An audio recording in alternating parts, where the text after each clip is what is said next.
ABN Andhra Jyothi Radhakrishna వ్యాఖ్యలు మహిళల ఆత్మగౌరవాన్ని దెబ్బతీసేలా ఉన్నాయని వైసీపీ నేత రాచమల్లు శివప్రసాద్ రెడ్డి విమర్శించారు. కడప జిల్లా ప్రొద్దుటూరులోని దొరసానిపల్లిలో నిర్వహించిన మీడియా సమావేశంలో ఆయన మాట్లాడారు. మహిళలకు వెంటనే క్షమాపణ చెప్పాలని ఆయన డిమాండ్ చేశారు. లేకపోతే 2029లో వైసీపీ అధికారంలోకి వస్తే కడపలో ఆంధ్రజ్యోతి పత్రిక ఉండదని హెచ్చరించారు.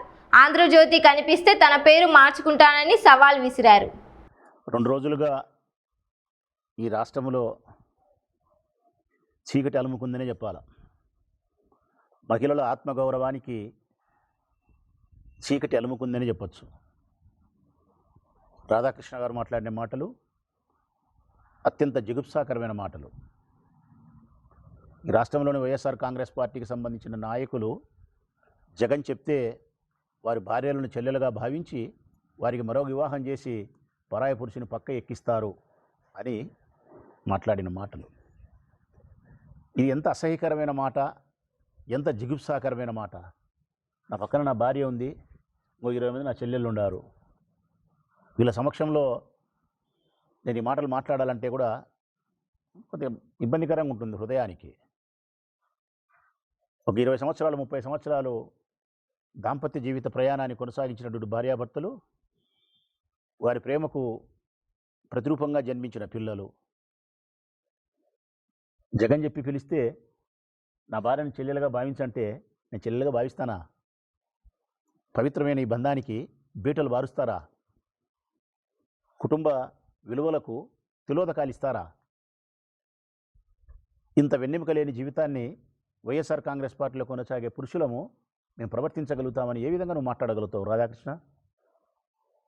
మా మగతనాన్ని గేలి చేస్తేవి, మా స్త్రీల యొక్క శీలాన్ని శంకిస్తేవి, మమ్మలను రాజకీయ నపుంసకులుగా చేస్తేవి, మా భార్యలను వ్యభిచారులు చేస్తేవి.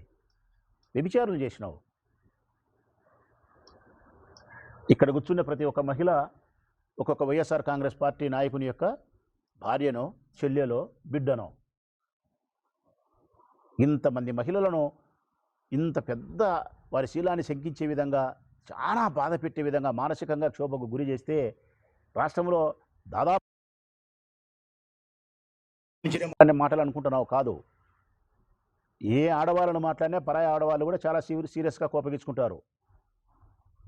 దాదాపు 2 కోట్ల మంది మహిళలను ఈ విధంగా బాధిస్తే వీరి కన్నీటి చుక్కలు నిన్ను సర్వనాశనం చేస్తాయి. సర్వనాశనం చేస్తాయి. ద్రౌపది కంట్లో నుంచి వచ్చిన కన్నీళ్ళు సర్వనాశనం చేసింది కురు సామ్రాజ్యాన్ని.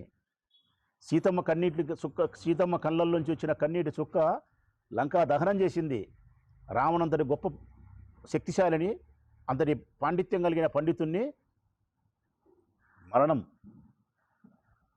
నువ్వెంత, నీ బతుకెంత? డొక్కు సైకిల్ ఎక్కువ పేపర్ వేసుకుంటే తిరిగావా నువ్వు? వానికి మోసం చేసి, వీనికి మోసం చేసి, చంద్రబాబు నాయుడుకి ఊడిగం చేసి, బానిస బతుకు బతికి ఈ బుద్ధు నువ్వు డబ్బు సంపాదించినావు. నువ్వెంత, నీ బ్రతికెంత మహిళల ముందర? ఈరోజు నా భార్య ఎప్పుడు మీడియా ముందుకు రాంది, మీడియా ముందుకు వచ్చి మాట్లాడుతుందంటే కారణం, ఒక మహిళగా ఆమె బాధపడుతుంది. ఏంది రాజకీయాలలో ఇంత భ్రష్టు పట్టిపోయినాయి? ఎంత చంద్రబాబు నాయుడు కోసం అయితే మాత్రం ఏబిఎన్ పత్రిక కానీ ఛానల్ కానీ ఇట్లా ప్రవర్తించేది ఏంది?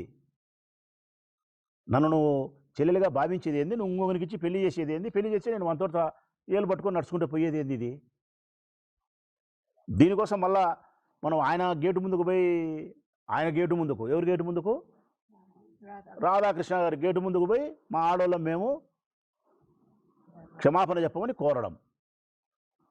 రాధాకృష్ణ నీ మనసు మార్చుకో రాధాకృష్ణ, లేకుంటే తప్పు ఒప్పుకో నీ గేటు ముందుకు వచ్చి మేము అడగాలి. అడిగితే నువ్వు పైన లోపల ఏసీ రూమ్లో కూర్చొని పోలీసు వాళ్ళని పెట్టి మమ్మల్ని ఈడ్చి పారేసి కేసులు పెట్టే ప్రయత్నం చేసి ఎమ్మెల్యేలను ఎమ్మెల్సీలను మీరు దుబ్బి పారేస్తా అంటే, మా ఆడోళ్ళను ప్రజాప్రతినిధులు ఆడోళ్ళు మా వాళ్ళను మీరు లాగి పారేస్తా అంటే మేము భరించాలా?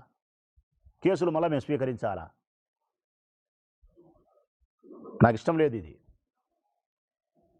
ప్రజాస్వామ్యబద్ధంగా చట్టానికి లోబడి తప్పు చేసిన నీ నుంచి క్షమాపణ ఆశించడం అనేది మా సంస్కారం. నీ మీద దాడి చేయాలా, నీ ఆఫీస్ పగలగొట్టాలా, నిన్ను కొట్టాలా తిట్టాలా ఇది కాదు మా అభిప్రాయం. ఈనాటికి నీ నుంచి క్షమాపణ మాత్రమే ఆశిస్తున్నాం. పశ్చాత్తాపం కూడిన క్షమాపణ, అది కూడా పశ్చాత్తాపంతో కూడిన క్షమాపణ మరొకసారి ఆ తప్పును చేయనీయదు. మరొకసారి స్త్రీల పట్ల చులకన అభిప్రాయాన్ని ప్రదర్శించకుండా, స్త్రీలను ద్వేషించకుండా, స్త్రీ పురుషుల మధ్య అసమానతలను ప్రదర్శించకుండా నీ పత్రిక కానీ, నీ కలం కానీ, నీ నోరు కానీ, నీ మనస్సు కానీ పవిత్రంగా ఉండాలని కోరుతా ఉన్నా నేను. నీ మనసు పవిత్రంగా లేదు, నీ పత్రిక పవిత్రంగా లేదు, నీ కలము పవిత్రంగా లేదు, నీ ఆలోచనలు సక్రమంగా లేవు. స్త్రీ పురుషుల మధ్య అసమానతలను ప్రదర్శిస్తున్నావు, స్త్రీల శీలాన్ని శంకించే విధంగా నువ్వు ప్రవర్తిస్తున్నావు.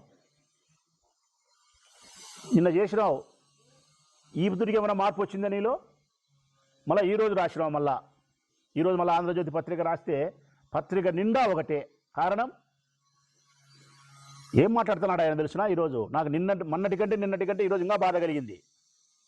నేనేదో పొరపాటున మాట్లాడినా, పొరపాటున రాసినా అని మాట్లాడలే ఆయన. ఈరోజు పత్రికలు ఏం రాసినాడు అంటే కన్నా, మావిగాన్ ప్రస్తావన పేరుతో రాజధానాన్ని ధ్వంసం చేసేదానికి జగన్ పూనుకుంటే దాన్ని మేము వేలెత్తి చూపుతున్నాము, రాజధాని గొప్ప నిర్మాణము, చంద్రబాబు నాయుడు గొప్పగా చేస్తున్నాడు అని మేము వేలెత్తి చూపితే, మేము దానికి అనుకూలంగా మేము మాట్లాడితే, రాజధాని అమరావతికి అనుకూలంగా మేము మాట్లాడితే మా మీద ద్వేషంతో జగన్ మనుషులు మా కార్యాలయంపై దాడి చేస్తున్నారని. నీది పెన్న, ఆ పెన్నులో సిరానా ఉండేది కాదు, ఆ పెన్నులో ఉండేది సిరా కాదు. నీ నల్లటి నీ చీకటి సంబంధించినటువంటి నీ అక్షరాలు ఉన్నాయి అందులో, నీ ఆలోచన విధానం ఉంది అందులో. మేము వచ్చింది అందుకు కాదు. నీ బొచ్చులో అమరావతి కట్టుకుంటే ఎంత, కట్టుకోకపోతే మాకెందుకు? మా ఆడవాళ్ళను వ్యభిచారం చేసేందుకు మేము వచ్చినాం. ఇప్పుడు చెప్తా ఉన్నా, రాష్ట్రంలో ఉండే అన్ని అంశాల కంటే ప్రధానమైన అంశం మా కుటుంబ స్త్రీలకు సంబంధించిన ఆత్మగౌరవమే మాకు ముఖ్యం. ఇప్పుడు చెప్తాను కదా, మాకు రాజకీయాలు ముఖ్యం కాదు, పదవులు ముఖ్యం కాదు. నాకే కాదు, ఈ రాష్ట్రంలో ఉండే ఏ మనిషికైనా, ఏ కులం, ఏ మతం, ఏ వ్యవస్థలో ఉండే మనిషికైనా తన కుటుంబ స్త్రీల యొక్క ఆత్మగౌరవమే ప్రాధాన్యత. ఆయన క్షమాపణ చెబితే, పశ్చాత్తాపం కూడిన క్షమాపణ చెప్తే స్వీకరించడానికి, క్షమించడానికి మా స్త్రీలు సంసిద్ధంగా ఉండారు. పురుషులుగా మేము కూడా సంసిద్ధంగా ఉండాం. నువ్వు క్షమాపణ చెప్పకపోతే నీ దగ్గరికి ధర్నాలు చేసేదైతే లేదు. సమయం కోసమైతే ఎదురు చూస్తాం. ఈరోజు నీ కాలం ఉంది, మరొక రోజు మా కాలం వస్తుంది. మా కాలం వచ్చినప్పుడు ఇప్పుడు చెప్తా ఉన్నా, ఏబిఎన్ రాధాకృష్ణ గారికి రాసి పెట్టుకో, ఈ రాష్ట్రంలోని వైఎస్ఆర్ కాంగ్రెస్ పార్టీకి సంబంధించిన మహిళలకు కానీ, యావత్ రాష్ట్ర మహిళలను ఉద్దేశించి పశ్చాత్తాపంతో కూడిన క్షమాపణ నువ్వు కోరితే క్షమించడానికి మా మహిళలు సంసిద్ధం. నువ్వు క్షమాపణే కోరకపోతే నిన్ను శిక్షించడానికి మేము సిద్ధంగా ఉండాం. ఆ శిక్ష కోసం నువ్వు ఎదురు చూడాల్సిన పరిస్థితికి సిద్ధంగా ఉండు. మాకంటూ ఒక రోజు వస్తుంది తప్పకుండా. 26లో నీ రోజు ఉండొచ్చు, 27లో నీ రోజు ఉండొచ్చు, 28లో నీ రోజు ఉండొచ్చు. పోలీసు వాళ్ళ దగ్గర అంచున పెట్టుకొని నువ్వు చెయ్యొచ్చు. ఈరోజు నా దగ్గరికి పోలీసు వాళ్ళని పంపించినారు, కడపకు పోతానారా సార్ మీరని. పోలేదు అని చెప్పిన సంతోషపడినారు. కడపకు పోతానా అంటే గన హౌస్ అరెస్ట్ అంటారు, నోటీస్ అంటారు. నా స్వతసిద్ధంగా నేను వద్దనుకున్నా కాబట్టి సరిపోయింది. ఏ పోలీసులను అడ్డపెట్టుకొని, ఈ ప్రభుత్వం ద్వారా తెలుగుదేశం పార్టీ అధికారాన్ని అడ్డపెట్టుకొని రాధాకృష్ణ ఏ పోలీసుల ద్వారా మా మీద నిర్బంధించే చర్యలకు, తప్పుడు కేసులకు నువ్వు శ్రీకారం చుట్టావో, 26, 27, 28 అదే జరుగుతుంది. నీ కర్మ చెడ్డదైతే, మీ అందరి కర్మ చెడ్డదైతే, దేవుడు మా పక్షాన ఉంటే, ప్రజలకు నీ న్యాయం వైపు, నిజం వైపు ఉండాలని కోరిక కలిగితే 29 గన మా రోజు గన వచ్చిందా, నీ పాపం పండినట్టే రాధాకృష్ణ. ఇప్పుడు చెప్తా ఉన్నా, నువ్వు క్షమాపణ చెప్పకపోతే మాత్రం నా అభిప్రాయం, నా వ్యక్తిగత అభిప్రాయం అయితే ఇదే. ప్రొద్దుటూరు నియోజకవర్గానికి సంబంధించిన మా ఆడవారి అందరి అభిప్రాయం ఇదే. నేను ధర్నా చేయను, నిరసన చేయను. క్షమాపణ కోరినే మా ఆడవాళ్ళందరూ కోరినారు. మా ఆడవాళ్ళందరి తరపున చెప్తాను, క్షమాపణ చెప్తే క్షమించడానికి సంసిద్ధం. క్షమాపణ కోరకపోతే 29వ సంవత్సరం వచ్చిన తర్వాత మా టైం వస్తే ఈ కడప, వైఎస్ఆర్ కడప జిల్లాలో నీ ఆంధ్రజ్యోతి పత్రికే ఉండదు, నీ ఆంధ్రజ్యోతి కార్యాలయమే ఉండదు. ఈ ఊర్లో ఏ పల్లెలైనా నీ పేపర్ కనిపిస్తే నా పేరు తిప్పి పెట్టుకోను, రాచమల్లి శివప్రసాద్ రెడ్డి పేరు.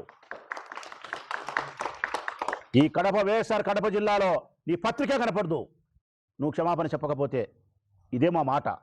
ఈ మాట మేము చెల్లించలేకపోతే బ్రతికి ఉండి వేస్ట్, సెలవు.